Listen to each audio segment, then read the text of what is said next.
Hello friends, कैसे हो आप सब? बिल्कुल मस्त। और कैसे चल रही है आप लोगों की तैयारी? बिल्कुल मस्त चल रही होगी, मेरे को ऐसा लग रहा है। क्योंकि अब हमारा एक तरीके से मैं बोलूँ कंप्लीट सिलेबस पहले हो चुका था।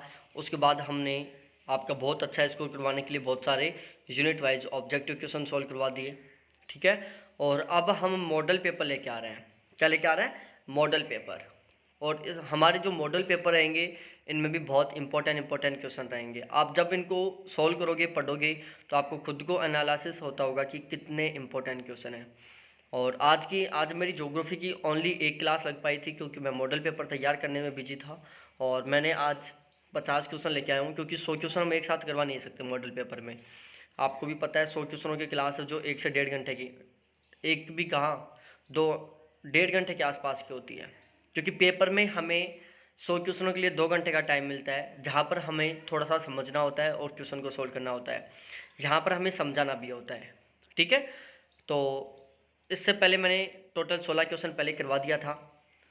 इससे पहले वाले वीडियो में नहीं देखा तो अब भी देखो। ठीक है। अगला क्वेश्चन, भारत में निम्नलिखित क्षेत्रों में से कौन से जैव विविधता की दृष्टि से उत्तेजनशील स्थल माने जाते हैं? पूर्वी हिमालय, पश्चिमी घाट, पूर्वी घाट और पश्चिमी हिमालय। बताओ यहाँ पर सही आंसर क्या होगा? बहुत शानदार सा क्वेश्चन है। तो देखो मेरे प्यारे साथियों, जैव विविधता की दृष्टि से उत्तेजनशील क्षेत्र कौन कौन सा है? पूर्वी घाट है, और क्या है? पूर्वी हिमालय है। कौन कौन सा है बताओ?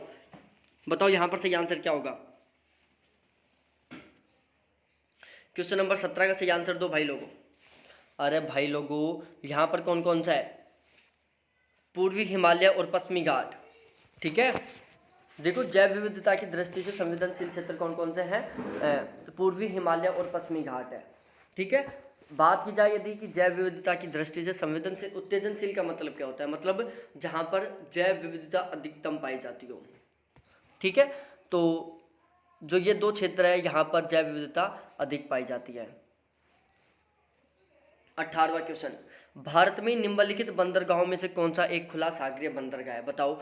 हल्दिया, मुंबई, चेन्नई, विशाखापट्टनम। कौन सा खुला सागरीय बंदरगाह है?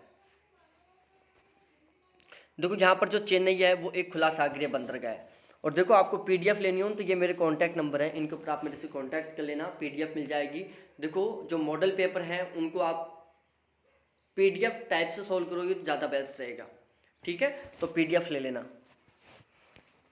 अगला क्वेश्चन है 19वां, कौन सा युग्म सही सुमेलित नहीं है? नांगल बांध, सरदार सरोवर परियोजना, नागार्जुन सागर, हीराकुंड बांध। सतलज नदी, नर्मदा नदी, गोदावरी नदी और महानदी। क्वेश्चन नंबर 19वां बहुत शानदार सा क्वेश्चन है, हर कोई आंसर देना है। कौन सा सुमेलित नहीं है? अरे भाई लोगों, नांगल बांध सतलज नदी पर है, जिसको हम बांखड़ा नांगल बांध बोलते हैं। सरदार सरोवर परियोजना नर्मदा नदी पर है। नागार्जुन सागर कृष्णा नदी पर है। हीराकुंड महानदी पर है। ठीक है। ये कौन सी नदी पर है? कृष्णा नदी पर है, ना कि गोदावरी पर। अगला क्वेश्चन, क्वेश्चन नंबर 20वां, संयुक्त राज्य अमेरिका के मध्य मैदानों पर चिनुक हवाओं का क्या प्रभाव पड़ता है? बताओ भाई। जाड़े का तापमान बढ़ जाता है, गर्मी का तापमान कम हो जाता है, समान तापमान रहता है, तापमान पर कोई असर नहीं पड़ता।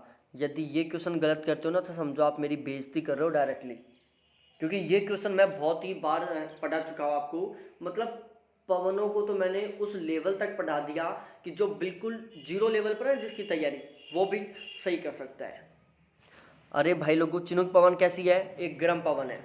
ठीक है। गर्म पवन है जो रोकीज पर्वत के पूर्वी ढाल के सारे नीचे उतरती है। तो जब गर्म पवन है तो सीधी सी बात है, टेम्परेचर को बढ़ाएगी।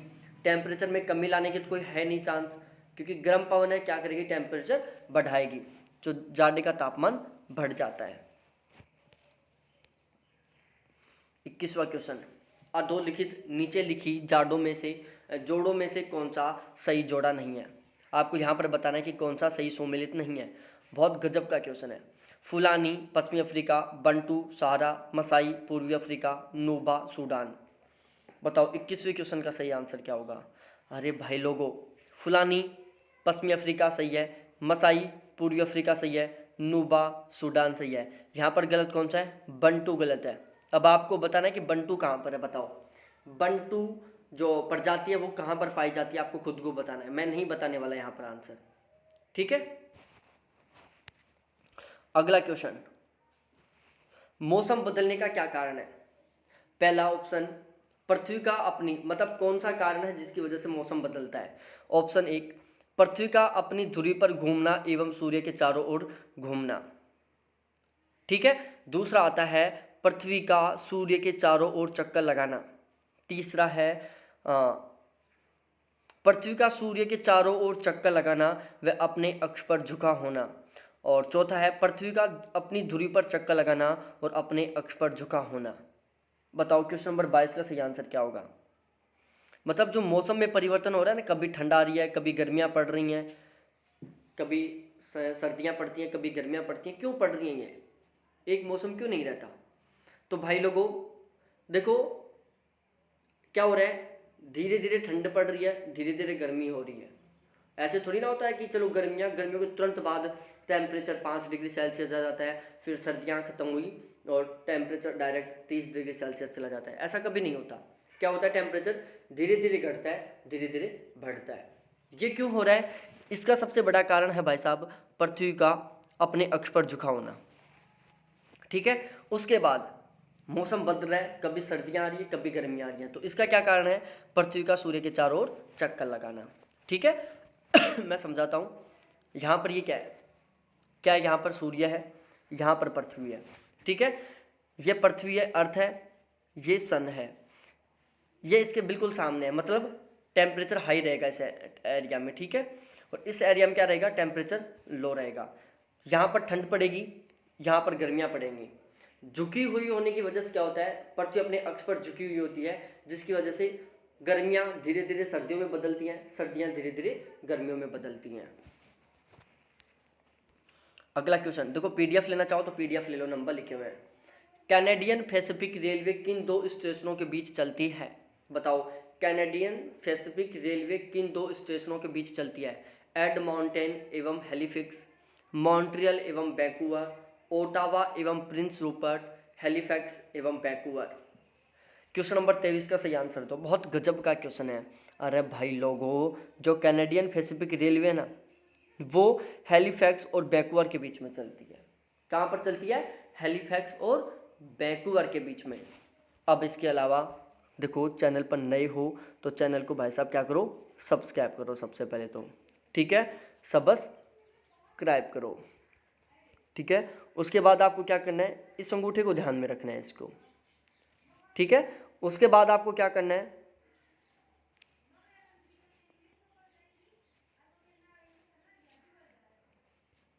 अपने फ्रेंड्स के साथ शेयर करना है। ठीक है, ये तीनों आपको ध्यान में रखना है। सब्सक्राइब करना है, सब्सक्राइबर बढ़वाने हैं, लाइक करना है, अपने सभी फ्रेंड्स के साथ शेयर करना है। ठीक है जी, बताओ, ज्वालामुखी से सबसे अधिक कौन सी गैस निकलती है? जलवाष्प निकलता है, हीलियम निकलता है, सल्फर डाइऑक्साइड निकलता है, या कार्बन डाइऑक्साइड निकलता है? देखो, ये सल्फर डाइऑक्साइड है, ये कार्बन डाइऑक्साइड है, ये ध्यान में रखना है आपको। देखो, ज्वालामुखी से सबसे ज़्यादा निकलता है जलवाष्प। क्या निकलता है? जलवाष्प निकलता है। देखो, पीडीएफ ले लेना, पीडीएफ लेने से बहुत बेनिफिट मिलेगा आपको, आप अपना सही ढंग से एनालिसिस कर पाओगे। अगला क्वेश्चन, कौन सा सोई सुमेलित है? एक साइड जनजातियां, एक साइड मूल राज्य है। थारू, भोटिया, मुंडा, कौल। उत्तराखंड, उत्तर प्रदेश, बिहार, राजस्थान। अब बताओ कि कौन सा सही सुमेलित है? अरे भाई लोगों, थारू उत्तराखंड में रहता है, भोटिया उत्तराखंड में रहता है, कौल मध्य प्रदेश में रहता है, मुंडा आपको बताना है कहाँ पर रहता है। बताओ, कौल मध्य प्रदेश में, भोटिया उत्तराखंड में, थारू उत्तराखंड में। आपको बताना है कि भोटिया कौन से राज्य में रहता है। कमेंट करके बताना कि जो मुंडा जनजाति है वो सबसे ज़्यादा कहाँ पर रहती है। आपको क्या बताना है? मुंडा सबसे ज़्यादा कहाँ पर रहता है। ठीक है, यहाँ पर सही आंसर है ऑप्शन ए, क्योंकि थारू है उत्तराखंड में रहती है। और आपको बताना है कि मुंडा कौन से राज्य में रहता है। कौल मध्य प्रदेश में रहता है, भोटिया उत्तराखंड में रहता है। अगला क्वेश्चन, किस कृषि क्षेत्र में छोटे क्षेत्रों से अधिक मानव श्रम की आवश्यकता होती है? किस कृषि क्षेत्र में छोटे क्षेत्रों में अधिक मानव श्रम की आवश्यकता होती है? भूमध्य सागरीय कृषि, प्राच्य कृषि, व्यापारिक कृषि और व्यापारिक बागवानी। बताओ कौन सी खेती है जहाँ पर कम क्षेत्र में अधिक लोगों की जरूरत रहती है? अरे भाई लोगों, यहाँ पर आएगा प्राच्य कृषि। क्या आएगा? प्राच्य कृषि। प्राच्य कृषि वो होती है जो प्राचीन तकनीकों पर आधारित रहती है, जहाँ पर जो पौधे होते हैं उनको हाथों के द्वारा उगाया जाता है और बैलों के द्वारा जहाँ पर जुताई की जाती हो, मतलब बिल्कुल पुरानी तकनीकी पर आधारित हो। अनाज निकालने के लिए गेहूँ को या फिर चावल को या जो भी अनाज होता है उसको अलग करने के लिए कुटाई की जाती हो। किसी भी तरीके की टेक्निक का यूज नहीं किया जाता वहाँ पर। ठीक है, तो जब टेक्निक का यूज नहीं होगा तो जाहिर सी बात है वहाँ पर लोगों की अधिक जरूरत पड़ेगी। अगला क्वेश्चन भाई लोगों बहुत गजब का क्वेश्चन है। जनसंख्या भूगोल का जनक किस विद्वान को माना जाता है? Who is the father of population geography? Trewartha, Garnier, Clarke, Zelinsky. बताओ जनसंख्या भूगोल का जनक किस विद्वान को माना जाता है? टिवार्थ को माना जाता है, गार्नियर को माना जाता है, क्लॉक को माना जाता है, जेलेंस्की को माना जाता है। आंसर ठोक के आना चाहिए, शानदार आना चाहिए भाई साहब। छोटी सी रिक्वेस्ट है। 27वें क्वेश्चन का सही आंसर होगा मेरे प्यारे साथियों क्लॉक। जनसंख्या भूगोल का पिता किसको माना जाता है? क्लॉक महोदय को माना जाता है। सीमाओं का आनुवंशिक वर्गीकरण सर्वप्रथम प्रस्तुत किया? रेडजेल ने, जोन्स ने, हॉडसन ने, पाउंड्स ने। सीमाओं का आनुवंशिक वर्गीकरण सर्वप्रथम प्रस्तुत किया? रेडजेल ने, जोन्स ने, हॉडसन ने, पाउंड्स ने। बताओ 28वें क्वेश्चन का सही आंसर दो।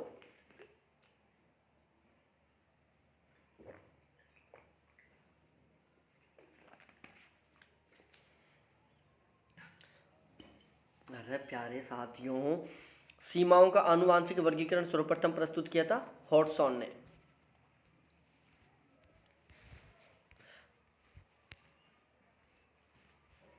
बताओ भाई बहुत गजब का क्वेश्चन है रे भाई। क्वेश्चन नंबर 29वां, ग्रिफिथ टेलर के अनुसार मानव प्रजातियों का उद्गम प्रदेश निम्नलिखित में से किस क्षेत्र में था? लाल सागर, अरल सागर में, काला सागर, भूमध्य सागर में, काला सागर, लाल सागर में, कैस्पियन सागर, अरल सागर में। क्वेश्चन नंबर 29 का सही आंसर आना चाहिए। आंसर सही देना है। बताओ। मैं करता हूं आपका आंसर का बेसब्री से इंतजार। इसका आंसर आना चाहिए मेरे यार, और वो भी सही आंसर आना चाहिए। अरे प्यारे प्यारे साथियों, क्वेश्चन नंबर 29 का सही आंसर क्या होगा? कैस्पियन सागर, अरल सागर। ग्रिफिथ टेलर के अनुसार मानव प्रजातियों का उद्गम प्रदेश कौन सा है? कैस्पियन सागर, अरल सागर। क्वेश्चन नंबर 30वां, निम्न में से कौन सा एक सही सुमेलित है? चीन, म्याया, याकुत, जुलू, जोम्बिया, अरब मरुस्थल, मोजाम्बिक, म्यांमार। क्वेश्चन नंबर 30 का आंसर बताओ भाई। क्वेश्चन नंबर 30 में सही आंसर क्या होगा? अरे भाई लोगों, अरे मेरे प्यारे साथियों, सबसे पहले आप PDF ले लो, ठीक है? उससे थोड़ी बहुत मेरी कमाई हो जाएगी, आपके फ़ायदा हो जाएगा, ठीक है? पेट का सवाल है, ये नहीं होता तो मैं पढ़ाता ही नहीं। और भाई साहब पेट का सवाल नहीं होता ना तो आप लोग भी इतने ईमानदार नहीं हो कि आप पढ़ते मेरे से, ठीक है? तो आप ज़्यादा से ज़्यादा PDF खरीदो, आपको फ़ायदा मेरे को फ़ायदा। नाम मात्र चार्ज है, बिल्कुल कम, मतलब यदि कोई सिगरेट पीता है तो 5-7 सिगरेटों में मेरा चार्ज कंप्लीट हो जाएगा। देखो यहाँ पर सही आंसर होगा चीन, म्यांमार, ठीक है? ऑप्शन ए बिल्कुल सही आंसर है यहाँ पर। अगला क्वेश्चन, कौन सा सही सुमेलित नहीं है? बताओ भाई यहाँ पर। किर्गिज, एस्किमो, मसाई, बद्दू, युर्त, इग्लू, क्रॉल, इजब्बा। बताओ। अरे प्यारे प्यारे साथियों, देखो भाई मैं बताता हूँ यहाँ पर। देखो सबसे पहले मैं बताता हूँ किर्गिज कहाँ पर रहती है? मध्य एशिया में रहती है, कजाकिस्तान में रहती है। एस्किमो कनाडा, ग्रीनलैंड, टुंड्रा क्षेत्र में रहती है। मसाई पूर्वी अफ्रीका में रहती है। बुद्दू, बुद्दू अरब के जो क्षेत्र है, अरब का जो मरुस्थलीय क्षेत्र है वहाँ पर रहते हैं। युर्त, जो किर्गिज जनजाति होती है उसके मकान को युर्त कहते हैं। एस्किमो जनजाति के मकान को इग्लू कहते हैं। मसाई जनजाति के मकान को क्राल कहते हैं। बद्दू जनजाति के मकान को इज्बा नहीं कहते। यहाँ पर ऑप्शन बी बिल्कुल सही है। अब आपको बताना है कि भाई बद्दू जनजाति के मकान को क्या कहते हैं।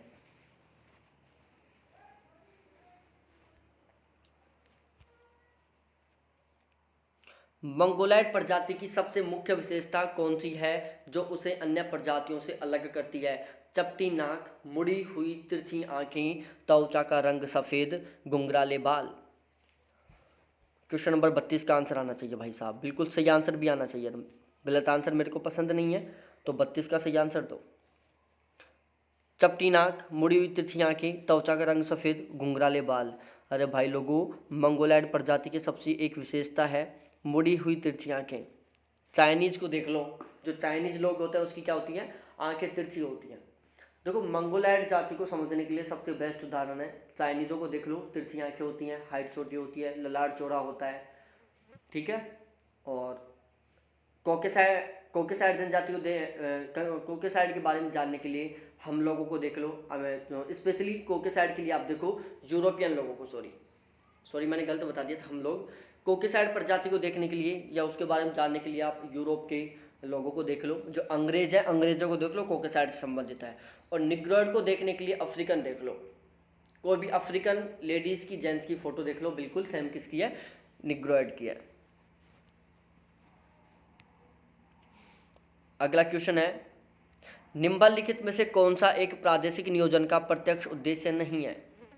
प्रादेशिक नियोजन का प्रत्यक्ष उद्देश्य नहीं है। आर्थिक वृद्धि, क्षेत्रीय असंतुलन हटाना, रोजगार में वृद्धि, पर्यावरण प्रबंधन।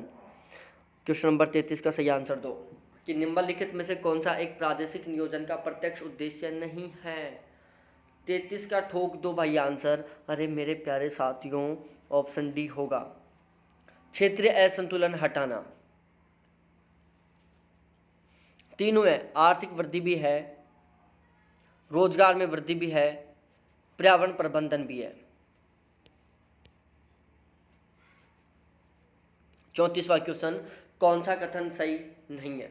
और एक बार मेरे को कमेंट करके ज़रूर बताना कि जो हमारा ये कंटेंट है, जो मॉडल पेपर है, वो आपको मस्त लग रहा है या नहीं लग रहा है, ठीक है। आपको ज़रूर कमेंट करके बताना है कि सर आपका मॉडल पेपर बड़ा मस्त लगा, सर आपका मॉडल पेपर ज़्यादा सही नहीं लगा। जो भी आपका फीडबैक हो मेरे को ज़रूर दे के बताना, ठीक है।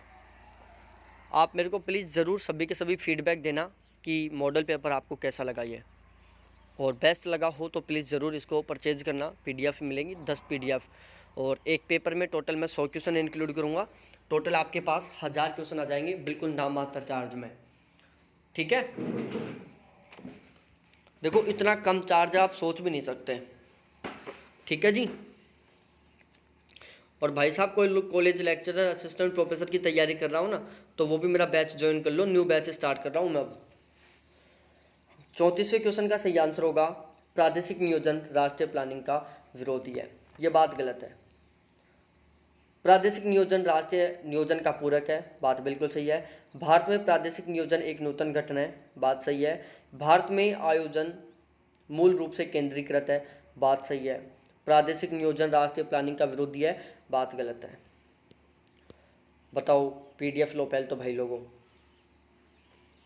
कौन सा युग्म अशुद्ध है? Australia Sydney, Spain Madrid, Peru Lima, Iraq Baghdad.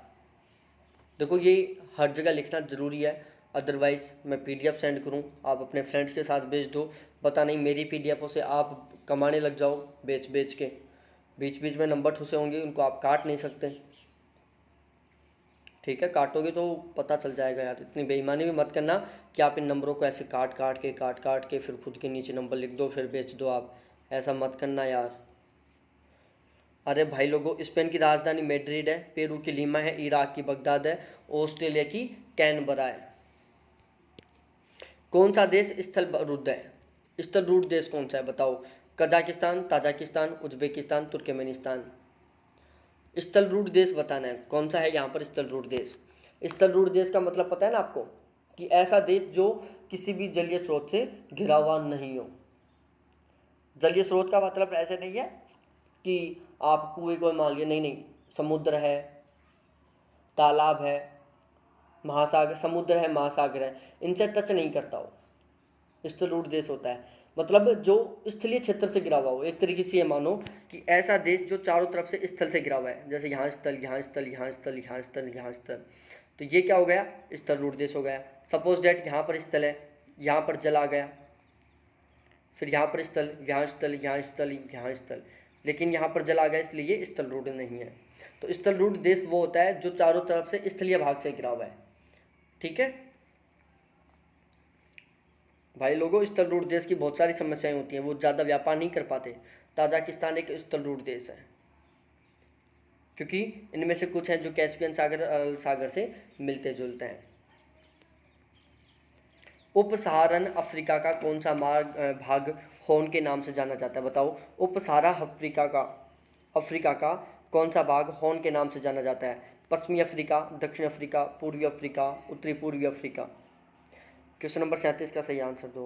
अरे भाई, उप सहारा अफ्रीका का कौन सा भाग हॉर्न के नाम से जाना जाता है? पूर्वी अफ्रीका। किस अक्षांश के सहारे अमेरिका और कनाडा की सीमा 1848 में निर्धारित की गई? 45 degree north, 47 degree north, 49 degree north, 51 degree north. अरे प्यारे साथियों, यहाँ पर आएगा 49 डिग्री नॉर्थ। और पीडीएफ ले लो भाई साहब यहाँ से खोल करके। लूजोन द्वीप संबंधित है, बताओ। लूजोन द्वीप, लूनौज है भाई साहब, लूजोन नहीं, लूनौज है। इंडोनेशिया, फिलीपींस, मलेशिया और इंडोनेशिया। बताओ सही आंसर क्या होगा यहाँ पर? अरे भाई लोगों, जो लूनौज द्वीप है वो फिलीपींस से संबंधित है। ऑप्शन बी बिल्कुल सही है यहाँ पर। निम्नलिखित में से कौन सा ट्रांस साइबेरियन रेल मार्ग पर अवस्थित नहीं है? व्लादिवोस्टक, मिन्स्क, ओमस्क, मॉस्को।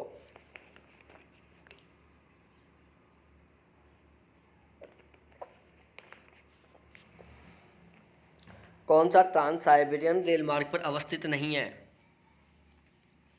40वें का आंसर दो भाई। अरे भाई लोगों, जो मिन्स्क है ना, वो ट्रांस साइबेरियन रेल मार्ग पर अवस्थित नहीं है। कुडप्पा क्रम के शैल संबंधित है आर्यन समूह से, आर्यन समूह से, द्रविड़ समूह से या पुराण समूह से? बताओ, कुडप्पा क्रम के शैल संबंधित हैं आर्यन समूह, आर्यन समूह, द्रविड़ समूह, पुराण समूह। अरे भाई लोगों, जो कुडप्पा क्रम के शैल है वो पुराण समूह से संबंधित है। किससे संबंधित है? पुराण समूह से। देखो पीडीएफ ले लो एक बार तो आप। कौन सा युग्म सुमेलित नहीं है? पेडी पेडिप्लेन पैंक, पेनिप्लेन डेविस, पेन फैन क्रिक में, पेन प्लेन क्रिक में, फैन पेन लॉसन। बताओ।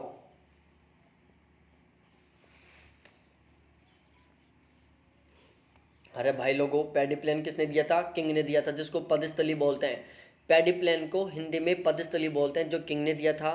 पेनिप्लेन डेविस ने दिया था, पेन प्लेन क्रिकमे ने दिया था, पेन फैन लॉसन ने दिया था, और एच प्लेन, एक एच प्लेन और होता है, जो किसने दिया था?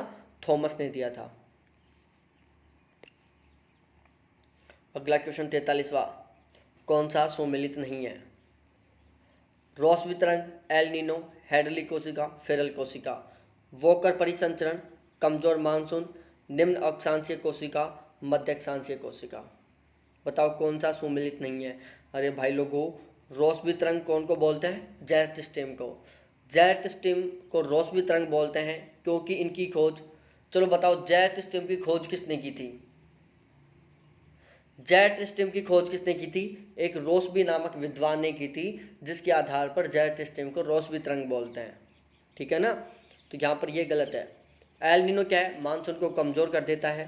हैडली कोशिका क्या होती है? निम्न अक्षांशीय कोशिका है। फेरल कोशिका मध्य अक्षांशीय कोशिका है।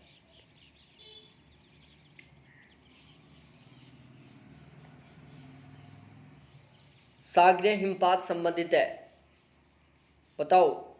सागरीय सतह पर हिमतुल का लगातार गिरना, सागरीय सतह पर ओले का लगातार गिरना, महासागरीय नितल पर हिमगुटिकाओं का लगातार गिरना, महासागरीय नितल पर लगातार अत्यंत छोटे सागरीय अवसादों का गिरना। बताओ, क्वेश्चन नंबर 44 का सही आंसर दो।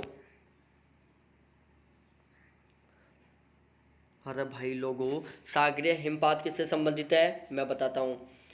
महासागरीय नितल पर लगातार अत्यंत छोटे सागरीय अवसादों का गिरना। ठीक है जी, ऑप्शन डी बिल्कुल सही है, ठोक लो आंसर यहाँ पर। 45वां क्वेश्चन, कथन ए कारण आर। संरक्षण पर्यावरण नियोजन का आधारभूत तत्व है। संरक्षण तथा विकास एक दूसरे की पूरक हैं। कोई विकास नाम से हो तो वैसे मत समझना भाई लोगों, डेवलपमेंट है ये। अरे भाई लोगों ठोक दो आंसर। अरे यार 45 में ऑप्शन मैं दिखाई देता हूँ, ऑप्शन तो मैंने दिखाया नहीं आपको। लो भाई ऑप्शन ठोक दो अब, आंसर 45 में क्या होगा। अरे प्यारे प्यारे साथियों, मेरे प्यारे साथियों, ऑप्शन ए बिल्कुल सही होगा कि दोनों बातें सही हैं और व्याख्या भी कर रहे हैं। देखो, संरक्षण पर्यावरण नियोजन का आधारभूत तत्व है क्योंकि संरक्षण तथा विकास एक दूसरे के पूरक हैं, इसलिए संरक्षण पर्यावरण नियोजन का आधारभूत तत्व है। अगला क्वेश्चन, पारिस्थितिकी क्रमता की संकल्पना का प्रथम प्रतिपादन किसने किया था। ठोक दो आंसर। पार्क ने, ओडम ने, ग्रीनेल ने, इंची इची इचिनसन ने। बताओ, पारिस्थितिकी क्रमता की संकल्पना का सर्वप्रथम प्रतिपादन किसने किया। ग्रीनेल ने। किसने। ग्रीनेल ने। 47वां, जब कुल जनसंख्या का कुल कृषिगत क्षेत्र से विभाजित किया जाता है तो इसे प्राप्त घनत्व को कहते हैं। कायिक घनत्व, कृषि घनत्व, पौषणिक घनत्व, अंकगणितीय घनत्व। ठोक दो आंसर भाई लोगों, हर चीज़ बताऊंगा, हर चीज़ समझाऊंगा, एक बार पीडीएफ खरीद लो। ठीक है।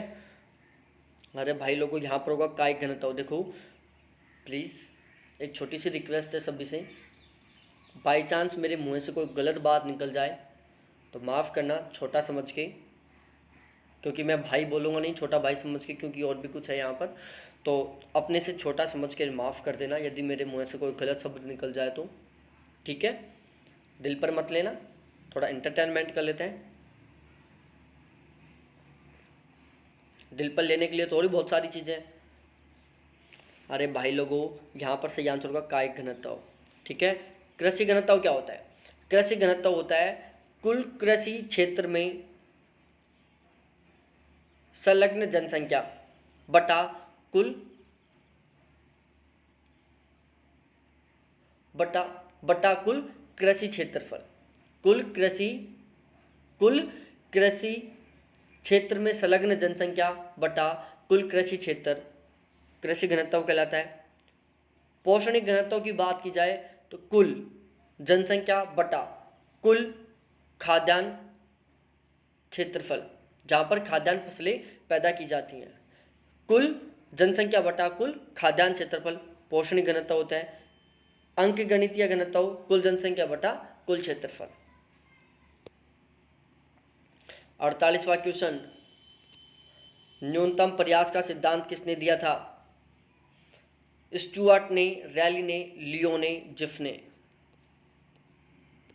बताओ, न्यूनतम प्रयास का सिद्धांत, अरे भाई लोगों रैली मोदी ने दिया था। 49वां क्वेश्चन, मानव प्रजातियों के वर्गीकरण में कौन सी विशेषता अधिकतर स्थायी है। नासिका सूचकांक, शिरस्या सूचकांक, बालों की संरचना, त्वचा का रंग।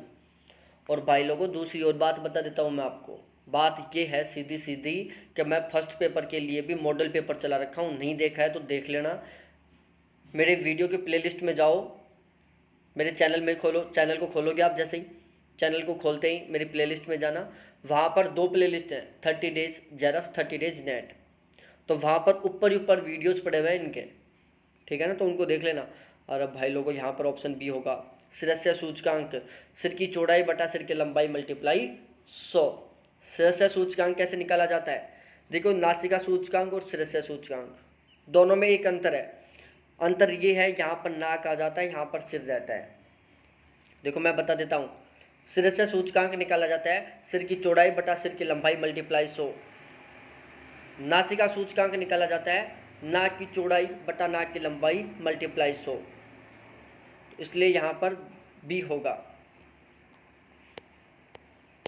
आज का लास्ट क्वेश्चन,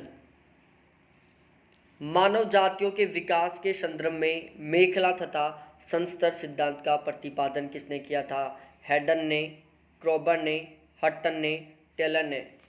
बताओ, मेखला तथा संस्तर सिद्धांत का प्रतिपादन किसने किया था? अरे प्यारे प्यारे लोगों, सुंदर सुंदर से लोगों, यहाँ पर ऑप्शन डी होगा, जी टेलर महोदय ने। ठीक है जी। तो अब आप बताओ कि आपने कितने क्वेश्चन सही किए, ईमानदारी से बताना। ठीक है, ईमानदारी से बताना आपके कितने क्वेश्चन सही हुए। और ध्यान रखो भाई, ध्यान तो कुछ नहीं रखना आपको, आपको आंसर बताना है। पीडीएफ ले लेना भाई, देखो ये आ गया, पीडीएफ ले लेना, बहुत काम आएगी। ठीक है, और फर्स्ट पेपर का वीडियो भी देखना। ठीक है, एक मॉडल पेपर के बाद किया मैंने फर्स्ट पेपर का आज। इसके अलावा इसका जो पहला पार्ट है, इसी मॉडल पेपर का पहला पार्ट देखना, जहाँ पर 1 से 17 क्वेश्चन है। इसके आगे के क्वेश्चन देखने के लिए चैनल को सब्सक्राइब करके और ज़रूर देखना। सुबह कल दोपहर को देखो, ज्योग्राफी की 2 लाइव चलती है, दोपहर को 2 बजे, रात को 6:30 बजे। ठीक है, थैंक्स देखने के लिए, बाय।